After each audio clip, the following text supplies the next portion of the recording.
Fala pessoal, é, tudo bem com vocês? Uma boa tarde, uma boa noite, um bom dia, seja qual for o horário que você estiver assistindo aí agora essa gravação, a gravação de mais uma aula que eu trago aqui para vocês com o intuito de trazer informação, como sempre eu falo, trazer uma informação, né, um conhecimento que é bem escasso e, enfim, a gente ouve falar demais e muitas das vezes, na verdade, a gente nem sabe o que significa, mas a gente defende com unhas e dentes. Qualquer um dos lados, né?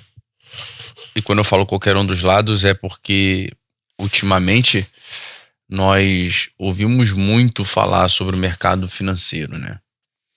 E o que é o mercado financeiro? As pessoas lucram em cima das outras pessoas. As pessoas, as empresas, os milionários, os ricos, os investidores especulam em cima dos pobres, porque o mercado financeiro é malvado, porque ele tira tudo que a gente tem, e uns têm muito, outros têm pouco. Só que, na verdade, não é assim que funciona, né? E por outro lado, tem as pessoas que defendem com unhas e dentes que o mercado financeiro é a solução, que o mercado é a solução, que o mercado é a solução para a pobreza, é a solução para tudo, né? E eu vim aqui trazer uma visão do que é o mercado financeiro, né? Essa é a nossa aula de hoje. Nós vamos falar sobre o mercado financeiro brasileiro, né? E a ideia, logicamente, do mercado financeiro funciona para o mundo todo e para todos os países. Só que cada país tem sua legislação, suas leis e suas diretrizes, e seus governos e sua forma de governar, enfim. Então a gente nasce no Brasil com esse pensamento, né? Na verdade, a gente nem nasce no Brasil com esse pensamento. Na verdade, a gente nasce, a gente cresce e pelas gerações dos nossos pais, dos nossos avós, que sofreram muito com a inflação, na época deles, fizeram-se acreditar que o culpado da alta dos preços no mercado ou nas lojas era o empresário. Por quê? Né? Porque naquele momento, o que o país viveu na década de 60, 70, 80, até o final da década de 90, né? Quando a gente fala década é um período de 10 anos, né? Então, de 60 a 70, de 70 a 80, de 80 a 90. Né? Foi, os piores anos, por incrível que pareça, né? Os piores anos econômicos para o Brasil.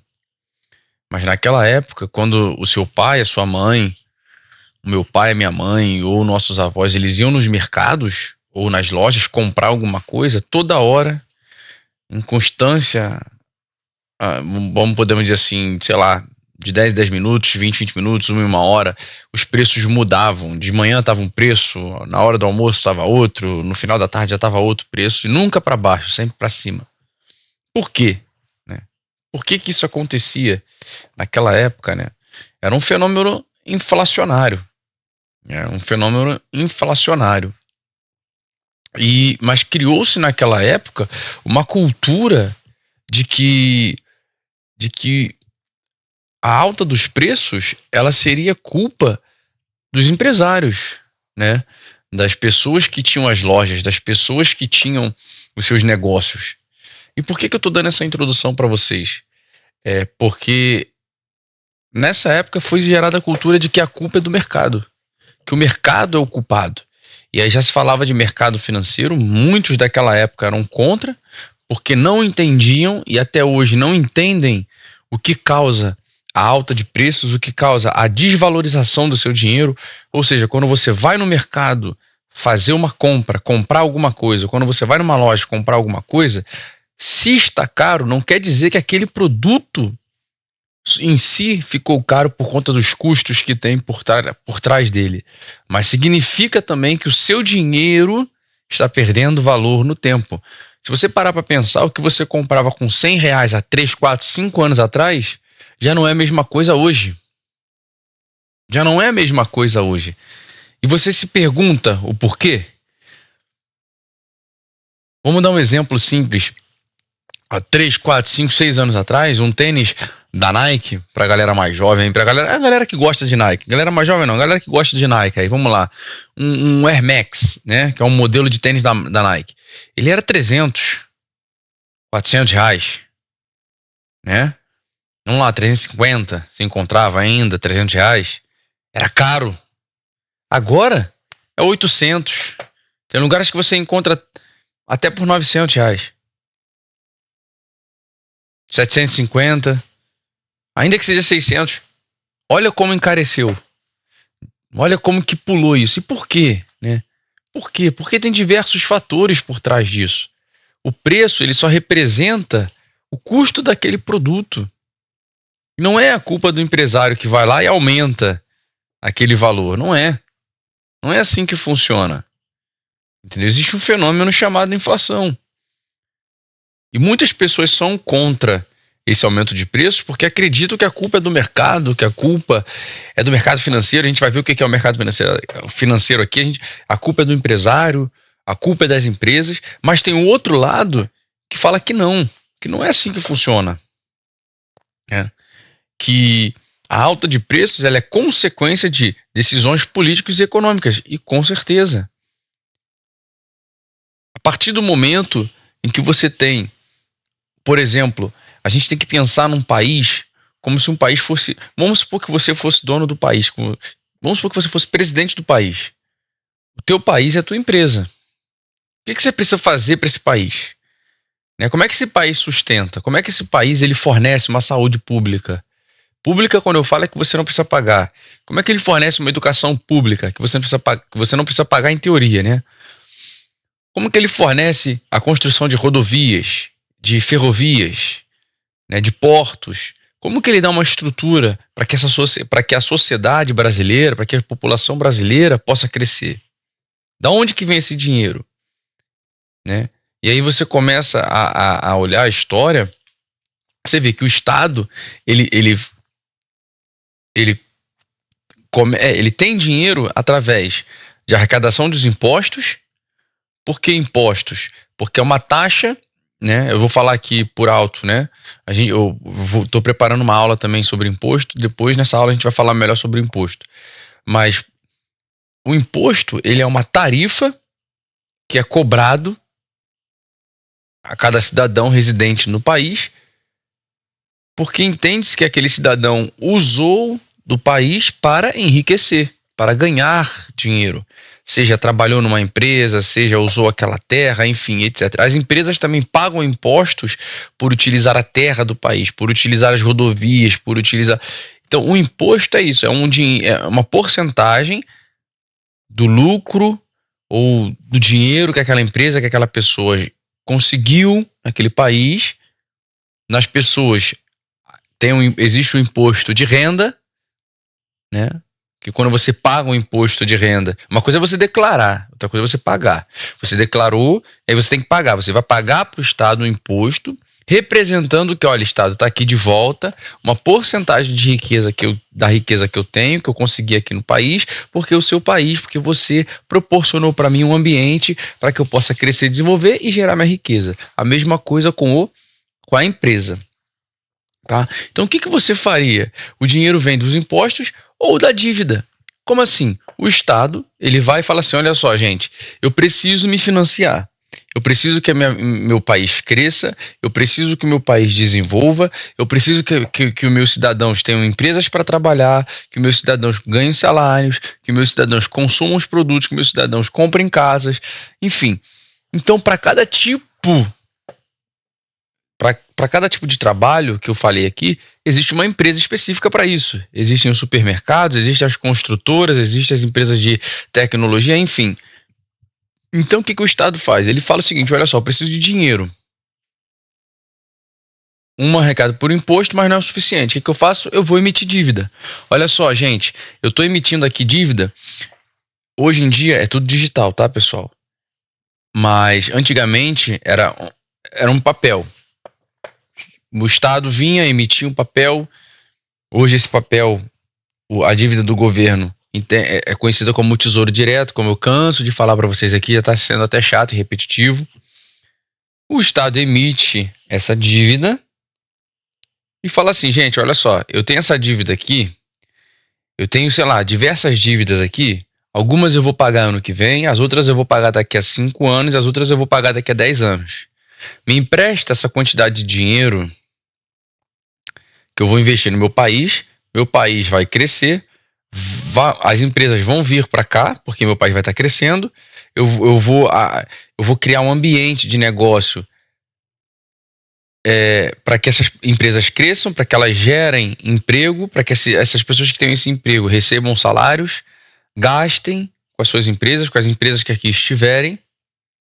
Essas empresas, essas pessoas gastando, ganhando salários, essas empresas tendo lucros, elas vão pagar uma porcentagem do imposto.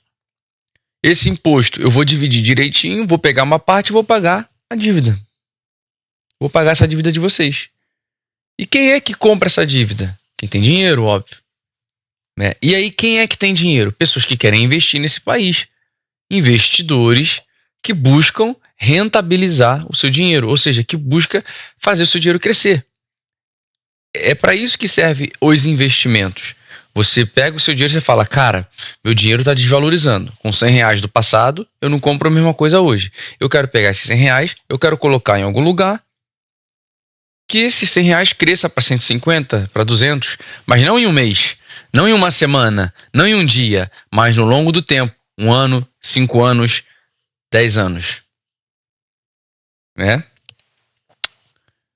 Pessoas vão comprar o Tesouro Direto, como você e eu podemos comprar, estamos emprestando dinheiro para o governo, e investidores também. Investidores que têm milhões e bilhões. Por quê? Porque todo investidor, assim como você, assim como eu, a gente nós dividimos o nosso investimento. Nós diminuímos o nosso risco. Investimos em título do governo, algumas pessoas investem em ações, algumas pessoas investem em Bitcoin, algumas pessoas investem em debêntures, algumas pessoas investem em dívida de empresa. E diversificando, você busca ter uma rentabilidade maior, ou seja, busca que seu dinheiro cresça mais. Lembrando que aqui não é nenhuma dica de investimento ou nenhum conselho de investimento. Eu estou dando exemplos para você entender como funciona a cabeça do investidor. Então, quando os investidores olham para o país, para o seu país, eles falam, tá bom, vale a pena eu emprestar dinheiro para você, porque eu estou vendo que você tem leis sérias, estou vendo que todo mundo respeita a sua lei, eu estou vendo que você cumpre, eu estou vendo que tudo que você faz, que você coloca no seu país, ela funciona. Agora, tem um preço. Eu empresto para você em 1 ano, talvez uma taxa de juros a 3%. Em 5 anos, a 6%. Em 10 anos, não. 10 anos eu quero uma taxa de juros maior, porque o risco é muito grande. O que pode acontecer em 10 anos? Vai que você se perde. Vai que você começa a fazer coisas que não vão ser bem vistas. Vai que você começa a se endividar demais e começa a arrecadar menos imposto. Da onde vai vir esse dinheiro? Como é que você vai me pagar? É assim que funciona. Se você está vendo um estado que se endivida demais, que faz muita dívida, né? Você vai falar, cara, não vou emprestar meu dinheiro para esse estado. Vai que ele quebra. A mesma coisa é seu amigo. Se seu amigo se endivida muito, ele chega para você, cara, tô precisando de R$1.000. Você vai dar seus R$1.000 suado para ele? Você não vai, pô. Você não sabe por quê? Porque ele não vai te pagar. Você vai o quê? Você vai quebrar. Você não vai, nunca mais você vai ver esses R$1.000. Você não quer isso para sua vida. Você não quer isso para sua vida. Então, quando você olha para esse universo, você fala, poxa, interessante. Então, o governo ele é responsável por tudo isso. E será que ele tem feito um bom trabalho? Para pensar. Não só o governo atual, mas governos anteriores. O que aconteceu? Por que o país não cresce, não desenvolve? Por que a culpa é do mercado? O que é o mercado financeiro? Que todo mundo fala, que principalmente atualmente a galera fala contra isso. Se um produto ou um preço aumenta, em contrapartida, seu dinheiro está desvalorizando. Por quê? Ah, mas poxa, o tênis da Nike ficou tão caro, porque seu dinheiro está desvalorizando, porque o tênis da Nike não é produzido no Brasil, porque o tênis da Nike vem de fora, a empresa tem que comprar em dólar e tem que vender em real. Ou seja, ela compra caro e vende barato. O que ela faz? Ela sobe o preço em real para compensar esse custo que ela tem. Então, esse exemplo que eu te dei de você ser o presidente, você tem você entender o que você faz para que esse país, para que o teu país funcione, para que o teu país ele cresça, para que o teu país ele desenvolva, né? E quando você para pensar na consequência que tem na sua atitude como presidente, ou não só o presidente, mas eu digo assim, no geral, né, o presidente com o Congresso, com a Câmara, trabalhando em conjunto para que o país possa crescer. Esse exemplo que eu te dei de pessoas consumindo, trabalhando, é um crescimento sustentável. É um imposto sustentável. É uma economia crescendo sustentavelmente, sem o governo ter que intervir, ter que falar o que deve ser feito ou não deve ser feito. Isso é o que o lado da galera, é o lado em que as pessoas que defendem que o mercado é a solução de tudo funciona. É a famosa mão livre do mercado. É onde tudo se regula. Você paga um preço por um produto porque você acha justo por aquilo. Porque tem leis e tem políticas econômicas sendo aplicadas que permitem o funcionamento livre do mercado. E não vem alguém dizendo que o preço daquilo tem que ser tanto, que o preço disso tem que ser tanto, que não pode ser assim. Não vem um Estado dando um subsídio, ou seja, um dinheiro para a empresa tal do segmento, por exemplo, dando dinheiro para uma empresa do setor de tecnologia desenvolver e crescer mais do que as outras. Então, tudo vai se regulando. Por quê? O que vai dizer se uma empresa vai crescer mais do que a outra? É a população, é você. Se você olha um produto de uma empresa X e olha um produto de uma empresa Y e vê que da empresa Y é melhor, você vai comprar onde? Na empresa Y. Então a empresa X ela tem que chegar por si só e falar, não, tem alguma coisa errada comigo, eu tenho que desenvolver para poder competir. Isso é saudável para a gente, porque ela produzindo um produto, a empresa X produzindo um produto melhor, vai competir com a empresa Y. E ela trazendo um custo menor no produto, o produto vai ser mais barato, correto? E a empresa Y vai ter que automaticamente buscar um jeito de trazer um custo menor. Então, assim, quando você para olhar isso, esse é o lado das pessoas que defendem que o mercado financeiro soluciona as coisas. Que o mercado ele soluciona. E o mercado somos nós. O mercado financeiro somos nós. Existem agentes reguladores, existe um sistema financeiro que regula, que cria leis, que está atento a tudo, mas que permite que nós possamos ter a livre escolha. Como eu disse, a gente tem um sistema financeiro por trás disso tudo. No nosso caso, o nome do nosso sistema financeiro é Sistema Financeiro Nacional. E, como eu já disse para vocês, ele é uma rede de instituições públicas e privadas que facilita as transações financeiras no Brasil e que fazem parte do mercado financeiro brasileiro. Então, toda essa introdução que eu dei para vocês é para mostrar, para vocês terem uma ideia de como funciona, na teoria, o mercado financeiro de um país. Como funciona, como é o funcionamento de um país. É melhor falar assim. O mercado financeiro a gente vai aprender aqui agora, mas como é o funcionamento de um país. Isso serve para qualquer país. O que eu falei aqui serve para qualquer país. Mas a gente fala em específico Brasil porque a gente vive e a gente entende como funcionam as coisas no Brasil, como que são as coisas no Brasil e como isso impacta na gente.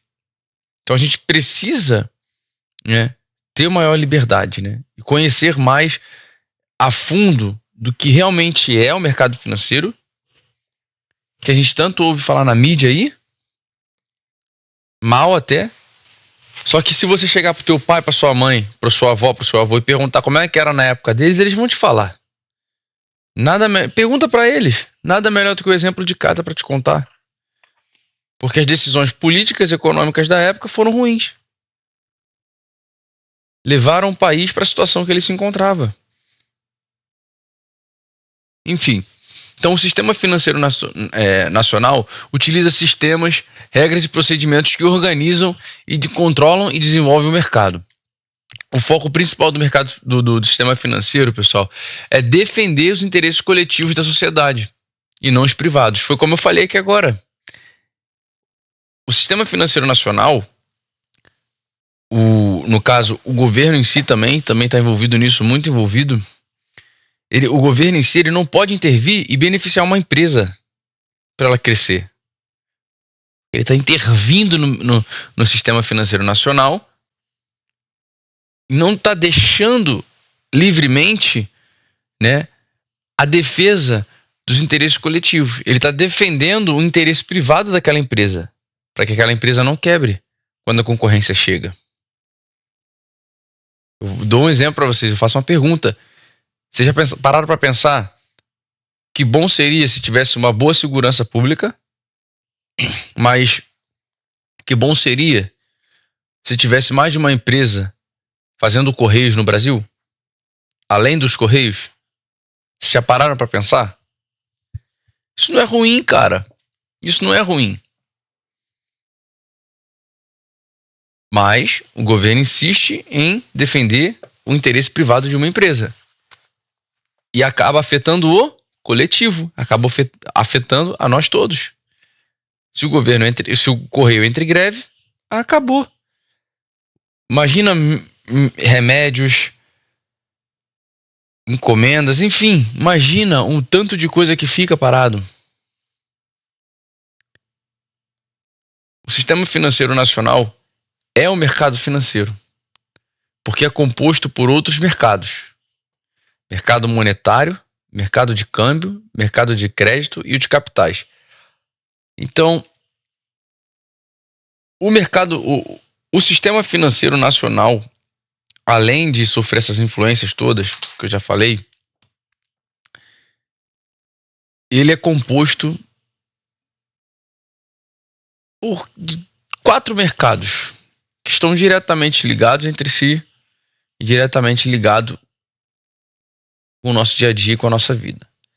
O mercado monetário, o mercado de câmbio, o mercado de crédito e o de capitais. E todos eles são supervisionados e direcionados por órgãos que compõem o sistema financeiro. Quais são esses órgãos?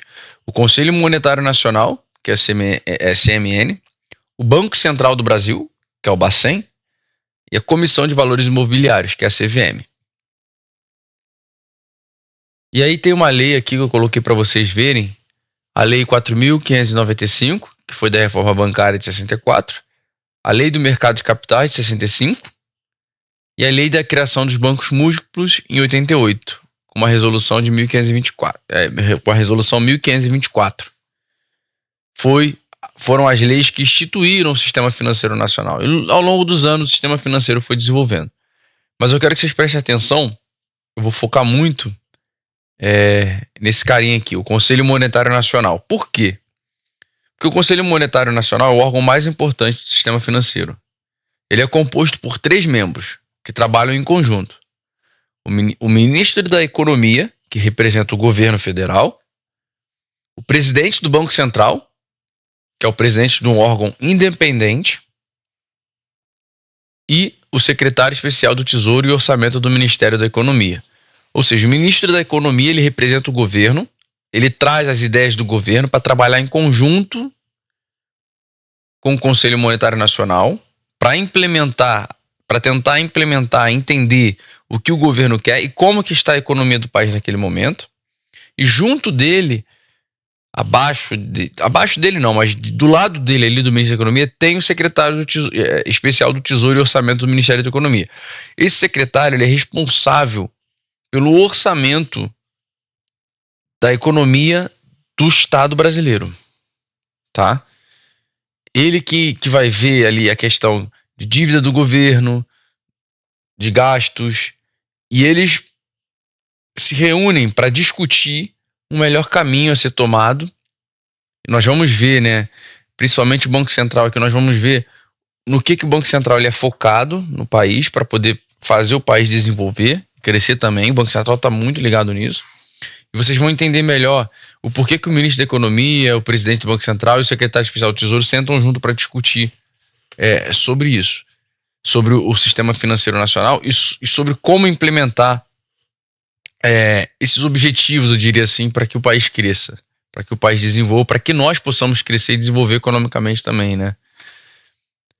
Mas é isso, está formado. O sistema financeiro nacional é isso, é o mercado financeiro em si. Ele é o mercado financeiro, porque o sistema financeiro nacional ele engloba os 4 mercados, tá?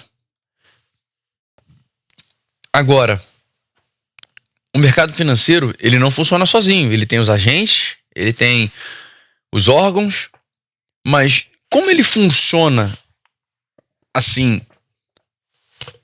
Ele está funcionando agora, por exemplo. Você está conversando comigo, o mercado financeiro está funcionando a todo vapor. A gente não pode ver, a gente não toca, a gente não vê, a gente não sente, mas ele está funcionando. E como que ele funciona? Esse gráficozinho, esse organogramazinho aqui, ele mostra para você como que o mercado financeiro funciona a todo tempo, a toda hora, a todo minuto. Tem pessoas trocando dinheiro entre si, tem pessoas investindo, tem pessoas comprando casas, tem pessoas fazendo tudo, pagando imposto, comprando, empresas lucrando, empresas falindo. Esse é o sistema financeiro. Esse é o mercado financeiro. Somente no Brasil. Isso acontece a todo tempo. E por quê? Por quê? O mercado financeiro, presta atenção, é o mercado em que agentes superavitários transferem dinheiro para quem é deficitário. Como? Através de instituições financeiras. Como assim? Poxa, agora você embolou minha cabeça. Você falou que o mercado financeiro é o sistema financeiro nacional e que ele é composto por 4 mercados e que tem um órgão importante, que é o CMN. Gente, pensa comigo. A gente tem o sistema financeiro nacional.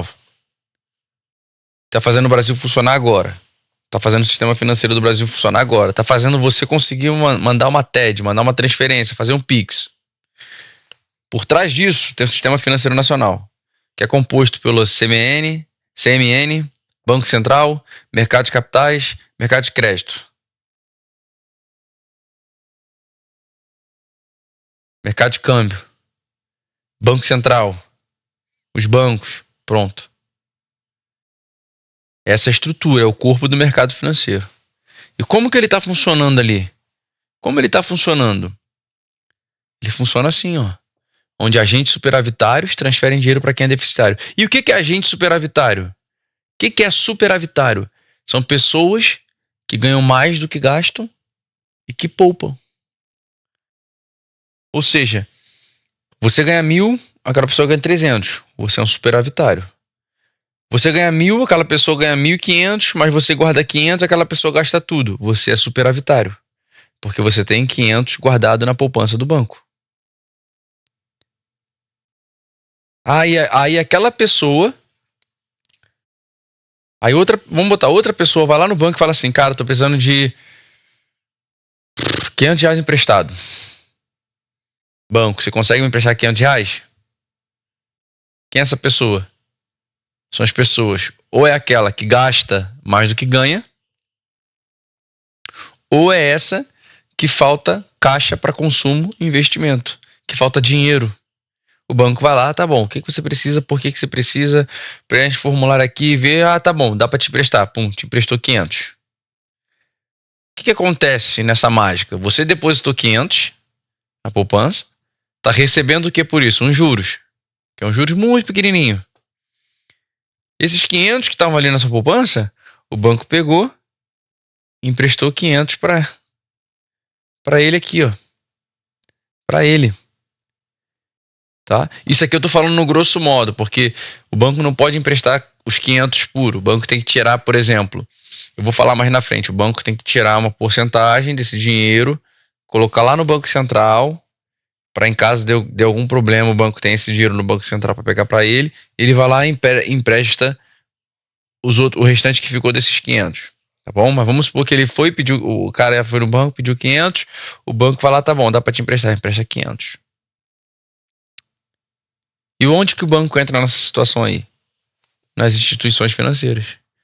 Então, é o superavitário que deposita o dinheiro na instituição financeira, que a instituição financeira retorna para ele com juros.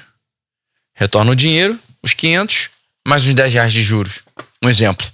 Porque os juros na poupança é muito baixo, tá, gente? Não se iluda, poupança não é investimento. Quando o superavitário deixa dinheiro lá na instituição financeira, a instituição financeira pega esse dinheiro e dá para o deficitário. O deficitário pegou os 500 reais emprestado. Ele vai ter que pagar 550 de juros para o banco. Ele vai ter que pagar 50 reais de juros para o banco, mais os 500 que ele pegou emprestado. O banco vai pegar, vai tirar uma parte desses juros, que é o lucro do banco, e vai dar outra parte para o superavitário através de juros. Então você vê que é uma troca a todo tempo. É uma troca a todo tempo.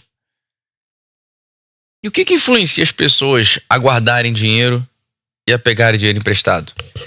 É algo muito, mas muito presente no nosso dia a dia, que a gente ouve falar toda hora. Taxa de juros. Uma taxa de juros maior, né? Se você tem uma taxa de juros alta na economia, por exemplo, a Selic agora, tá, acho que, se eu não me engano, se eu não me fala a memória, tá 10,25 ou 10, acho que tá 10,25, não é isso? 10,25 ou 10,5% a taxa de juros agora no Brasil.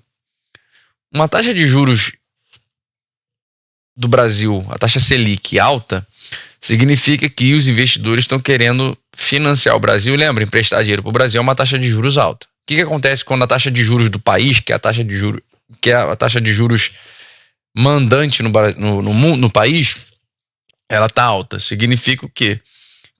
Que todas as outras taxas vão seguir a taxa de juros do país. Se a taxa de juros está alta, a taxa de empréstimo vai ficar alta, a taxa de cartão de crédito vai ficar alta, porque o juros está alto. Então, uma maior taxa de juros, assim também a taxa de juros do Tesouro Direto vai ficar alta, os juros de investimento em renda fixa vai ficar mais alto.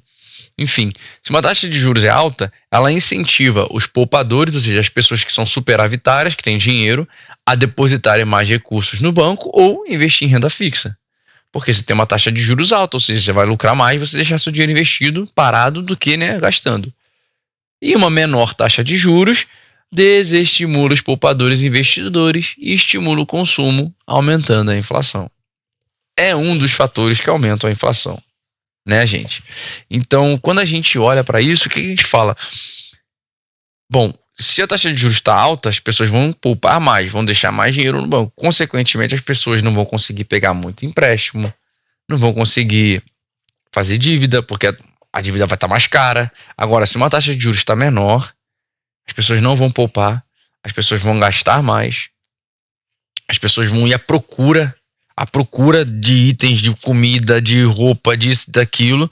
E se, por um lado, as empresas não derem conta disso, o que acontece? Uma menor oferta de produto gera uma alta de preço, junto com o fenômeno de pessoas consumindo muito esse produto, mais uma alta de preço, inflação. Mas isso é assunto para aula de inflação. Quem não assistiu, assista, que vocês vão entender. E como que funciona o sistema financeiro nacional? Vamos lá. Como eu já disse para vocês, ele vem funcionando nessa escadinha e aí ele bate nesses órgãos normativos, supervisores e operadores. Lembra que eu falei para vocês, tem as instituições e tem os órgãos normativos que determinam regras gerais, que elaboram normas, garantem os cumprimentos das leis vigentes, estabelecem o controle de transações e taxações financeiras, analisando a conduta de bancos e pessoas.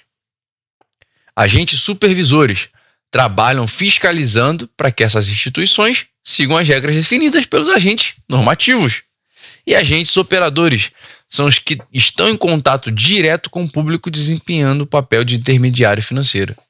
Os bancos. Para ficar mais claro para vocês, o próximo slide mostra melhor quem são os agentes normativos, os órgãos normativos, os órgãos supervisores e os operadores. Como eu disse para vocês, olha como é que é a figura do sistema financeiro nacional. Mercado de moeda, de crédito, capitais e de câmbios. Quem são os órgãos normativos? CMN, Conselho Monetário Nacional. Conselho Monetário Nacional, como eu disse, que é um dos mais importantes para vocês, lembra? É o órgão normativo responsável pela formulação da política da moeda e do crédito. Ou seja, é a instância de coordenação da política macroeconômica do governo federal. Viu, gente? Foi o que eu falei. Eles trabalham junto para eles entenderem o que o governo quer. Eu quero fazer o país crescer, quero fazer o país desenvolver. O que a gente tem que fazer? Como que a gente faz? É no CMN em que se decide a meta para a inflação, as diretrizes para o câmbio, ou seja, as diretrizes para o dólar, como que a gente vai combater um dólar mais alto, um dólar mais fraco, o que a gente vai fazer, que políticas nós vamos implementar, como que a gente vai atrair mais investidores para o país, porque quando o investidor de fora entra no Brasil, ele troca dólar pelo real, maior a oferta de dólar, menor o preço do dólar, ou seja, o dólar cai. Além disso, outros fatores podem influenciar na queda do dólar, tá? Na queda do dólar do país. Um país com menos dívida, um país com menos gasto, um governo com menos gastos, um país mais desenvolvido, um país mais aberto, com mais empresas competitivas. As empresas, quando elas vêm investir, elas trocam dinheiro, o dólar pelo real, enfim.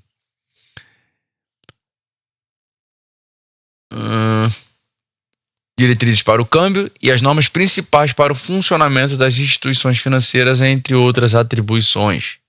Compete ao Banco Central do Brasil garantir o cumprimento das normas do CMN. Ou seja, vou dar um exemplo para vocês. Tem vários fatores que geram inflação. Um deles é o gasto do governo, tá? Porque o governo gastando é mais moeda em circulação. Então, quando ele se reúne, o Banco Central, ele tem que garantir o cumprimento das normas do CMN. Qual é uma das normas do CMN do Banco Central? Manter a inflação na meta. E aí eles têm um cálculo dele lá, eles falam, a nossa inflação do ano tem que ser 3%. Por quê? Como? Aonde essa inflação está atacando? É oferta, é demanda? Já é outro assunto mais específico, mais denso para a gente debater.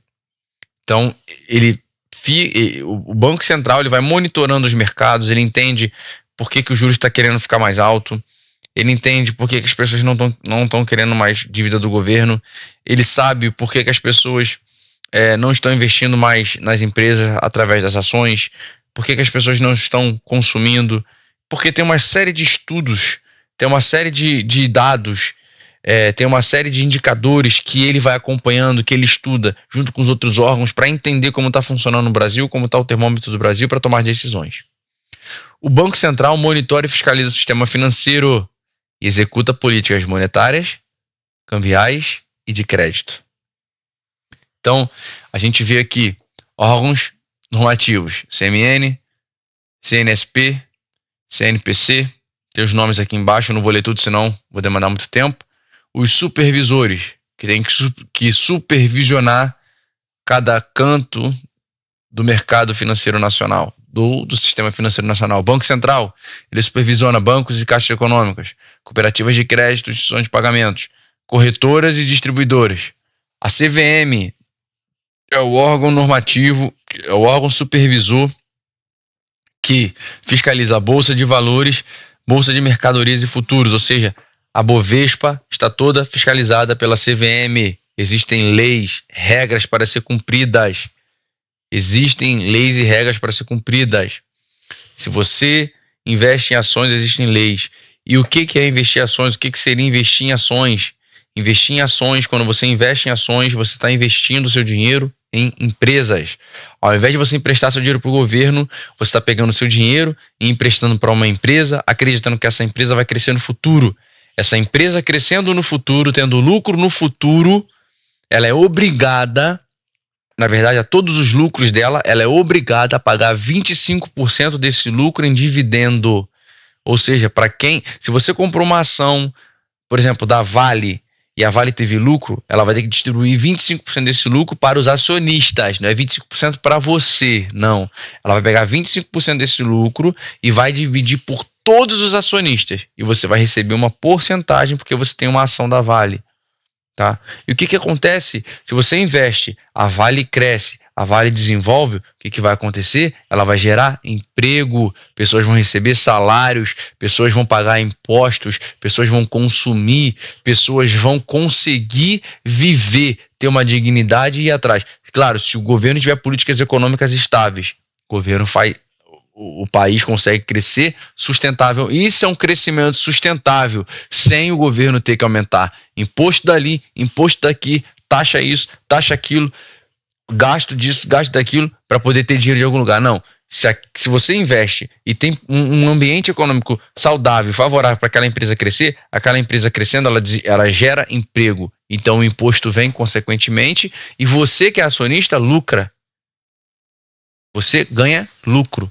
E se você tem educação financeira, se você sabe, poxa, eu não quero depender da Previdência quando eu me aposentar, eu não quero depender do governo, eu quero ter meu próprio dinheiro trabalhando para mim. Você pega o seu dinheiro, você investe com o tempo, todo mês, um pouquinho, daqui a pouco vira uma bola de neve. Essa bola de neve, se as empresas que você está investindo, elas crescem, elas desenvolvem, elas têm lucro, você vai ter participação desse lucro e seu dinheiro vai entrar. E o seu lucro vai entrar e você vai ter lucro.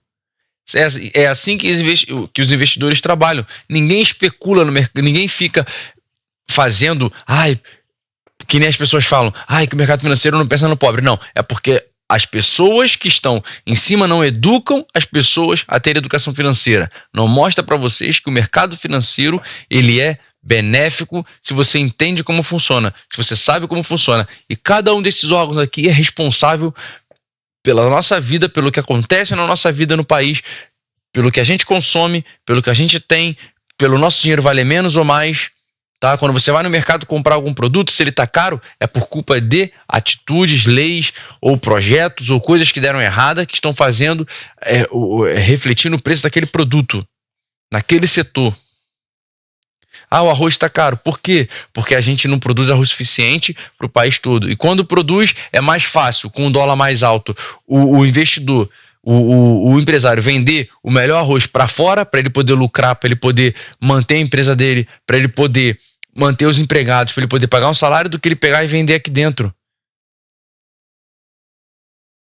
Porque um dólar mais alto está refletindo o quê? Investidores não querem investir no país, não querem emprestar dinheiro para o governo, porque o governo só aumenta os gastos, não sabe de onde vai vir o dinheiro para pagar essas dívidas. O investidor faz o quê? Sai fora, troca real por dólar, o dólar dispara. Quanto menos dólar aqui, maior o seu preço. É assim que funciona o mercado financeiro. Quando você vai no Ponto Frio, sabe que o Ponto Frio ele tem ações na bolsa. Quando você vai na Renner, sabe que a Renner tem ações na bolsa. Porque essas empresas elas precisam de dinheiro para crescer, elas querem crescer, elas querem desenvolver, mas tem políticas, leis que fazem o país economicamente não funcionar. E aí vem um monte de gente falando que o mercado financeiro é ocupado, que tira dinheiro do pobre. Não é. Se você tivesse educação financeira, você que está me ouvindo agora, você estaria investindo seu dinheiro. Isso aqui não é recomendação de investimento. Eu estou falando a verdade. Se você tivesse educação financeira, se você entendesse como funciona o mercado financeiro no país, se você entendesse, você hoje estaria, todo o dinheiro que você ganhou desde seus 18 anos até seus 30 anos, até agora, até seus 24, até seus 25 anos, você teria investido pelo menos R$50 por mês. Mas às vezes a gente não consegue, porque a gente não tem essa cultura. E por outro lado, é muito difícil quem ganha um salário mínimo investir, poupar. Por quê? Porque precisa do dinheiro para poder o quê? Viver, sobreviver, ou às vezes viver de status. Tem gente que vive de status, aí já é outro assunto, já é o comportamento. Mas a gente precisa para viver, sobreviver. Por quê? Porque as políticas econômicas plantadas e feitas no país não favorecem um terreno econômico bom para nós. E não é de agora, é de anos. É de anos. Então, a CVM é responsável pela Bolsa de Valores. E a Bolsa de Valores é assim que funciona. Mas tem fulano que especula, CVM está ali para fiscalizar. Mas teve o caso da Americana, CVM está ali para fiscalizar que seja feita a lei. A lei tem que ser cumprida. Ponto. Tem os órgãos, CMN, BC e CVM. Cumpra. A gente tem a SUSEP, que é a Superintendência de Seguros Privados, a Previc, Superintendência Nacional de Previdência Complementar. Gente, me desculpa até eu ter me exaltado um pouco, assim, ter falado rápido e ter falado tão, assim, incisivo, mas é porque, cara, é uma educação que a gente precisa ter, cara. Ninguém explica pra gente, ninguém fala pra gente o que é o mercado financeiro. Todo mundo fala que ele é mau, que ele é ruim, que a televisão tá cara porque é culpa do empresário. Não é. Não é, gente. Olha o tanto de imposto que a gente tá tomando aí. A gente tá tendo que pagar. Entendeu? Isso influencia a nossa vida. A gente precisa entender como isso funciona. Bom, eu falei pra vocês que o Conselho Monetário Nacional é o mais importante. Como já dito, por quê? Ele é um órgão normativo, cria regulamentos para o bom funcionamento e controle do sistema financeiro nacional. Objetivo: ele formula toda a política de crédito e moeda, objetivando atender aos interesses econômicos e sociais de um país. Suas atribuições são: mercado monetário, lembra? Definir a inflação em intervalos de tolerância, falei isso antes. Regular a taxa de juros e funcionamento das instituições financeiras, falei isso também. Mercado de crédito, regulamentar operações de redesconto e as operações no mercado aberto. Disciplinar o crédito e orientar as aplicações do recurso.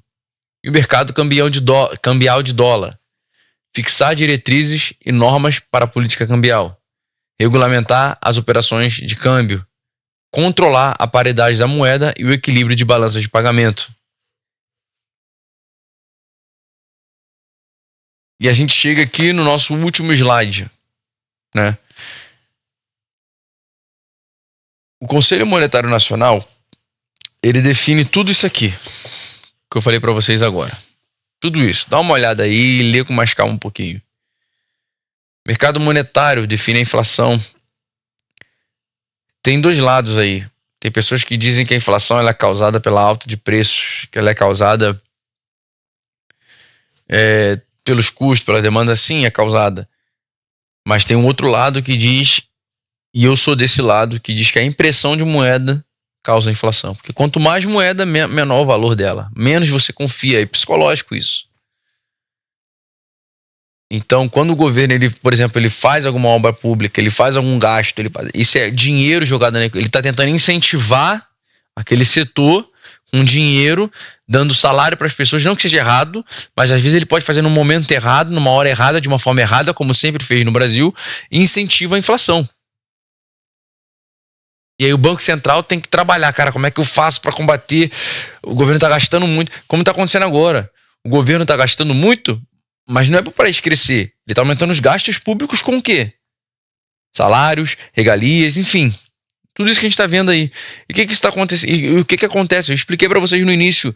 O aumento dos gastos, os investidores fogem. Você não vai emprestar dinheiro para quem gasta demais. Da onde vai vir esse dinheiro? E aí, olha o que está acontecendo. Da onde que vai vir o dinheiro? Estão querendo taxar tudo no Brasil. Imposto em tudo. E aí, imposto em tudo encarece as coisas. Inflação. Mais moeda. Inflação.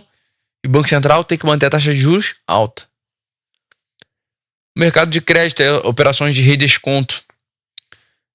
Lembra aquilo que eu falei para vocês? Se o cara for pegar R$500 emprestado no banco, o banco pega uma porcentagem, deixa no Banco Central parado. Vamos supor que ele pega R$50 desses 500. Vamos supor que ele pega R$250 desses 500 e deixa parado no Banco Central.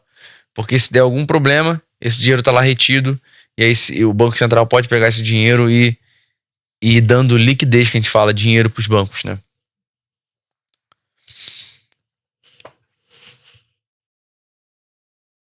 Agora, o que é o Banco Central, né? A gente também ouviu falar bastante nele, eu falei bastante nele.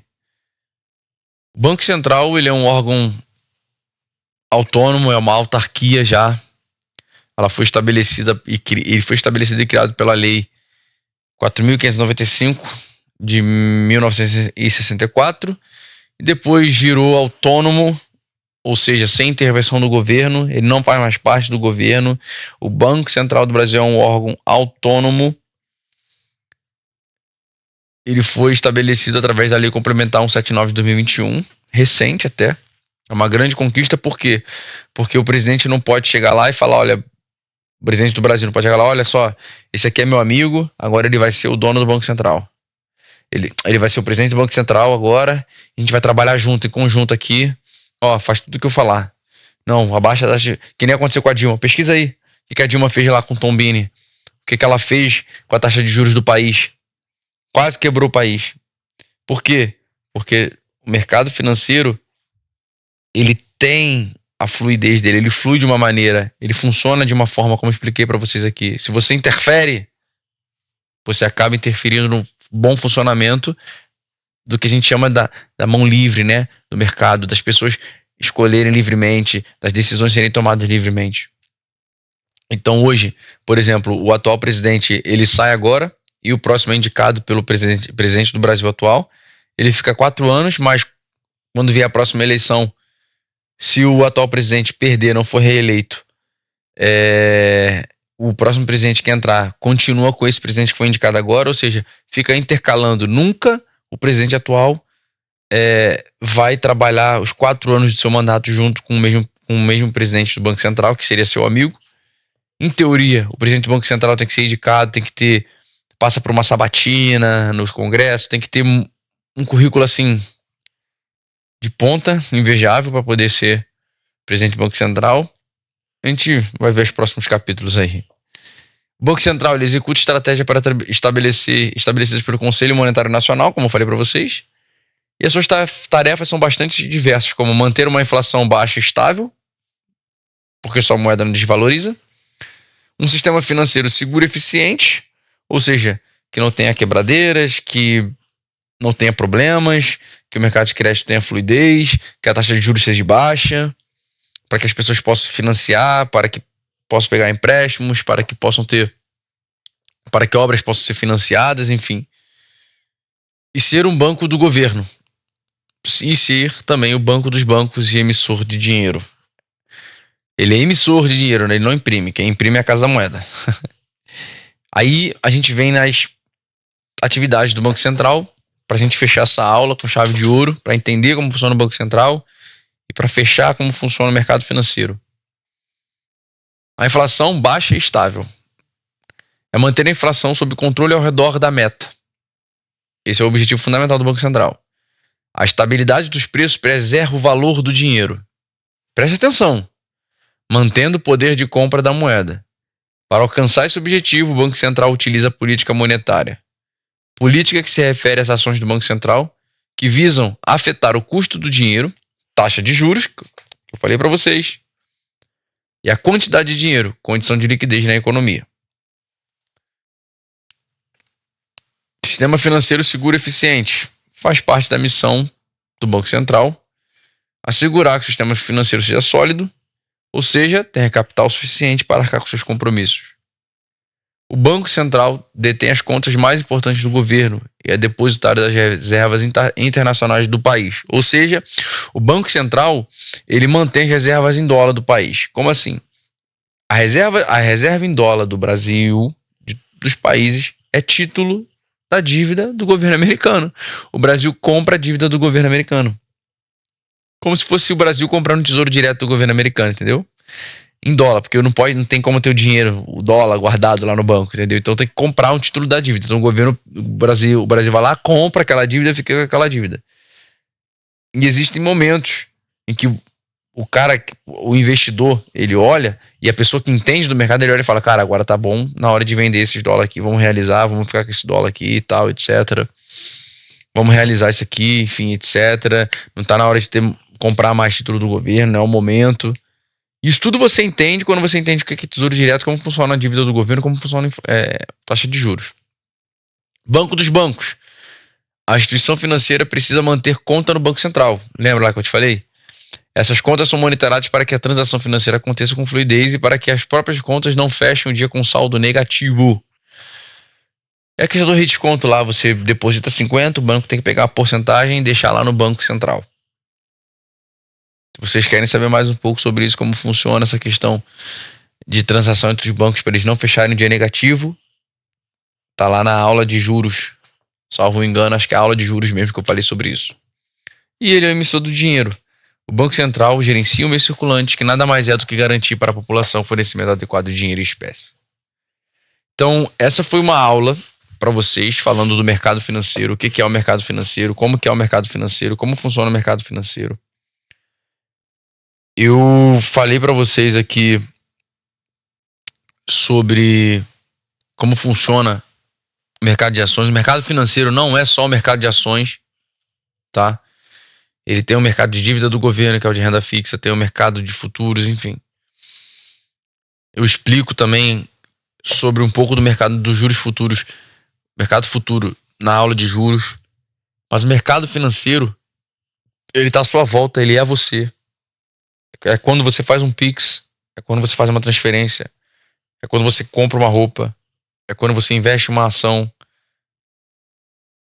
é quando você vai no mercado e sente que seu dinheiro está valendo menos. Isso é inflação.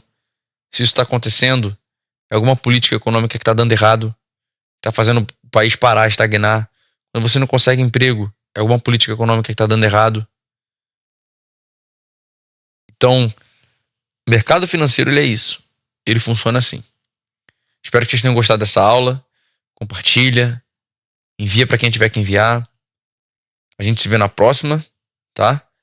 Assiste essa aula de novo, porque tem muita informação, eu falei muito. Eu gosto de falar, eu gosto dessa aula, eu gosto de falar sobre essa aula. Se vocês tiverem alguma dúvida, deixa aqui embaixo nos comentários, que eu vou respondendo. E, enfim, espero que vocês tenham gostado e até a próxima.